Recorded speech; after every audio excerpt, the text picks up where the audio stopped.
Hi, ako po si Gary Torres. Dati po akong OFW, kararating ko lang po. Galing ng Taiwan. Tapos nagpadala po ako ng 2 box sa LBC. Isa po sa EEC. Dumating na po yung EEC, matagal na.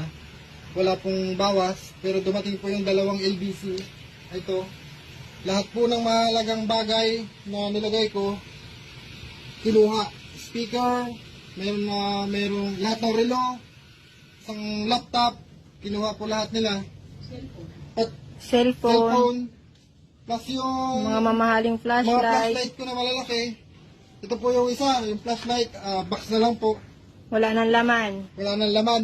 Halatang ninakaw eh. Yan po, yan na lang po ang natira. Mga damit na lang naiwan. Saka yung box ka mo. Saka yung box ito na. Yung box. Makikita nyo, hindi ako may gawa niyan. Bali, Punit na. ito yung sa loob. Punit na. Punit na siya.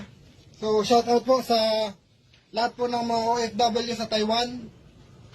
Alam niyo na, huwag na kayo magpadala sa LBC kung laging ganyan. Sure naman yan, hindi naman na may babalik sa akin yan eh. So, ano ko na lang sa mga taong gumawa niyan, mamatay na sana kayo. Pare-pareho tayo nagtatrabaho ng dapat lumabang kayo ng parehas. Pinaghirapan ng mga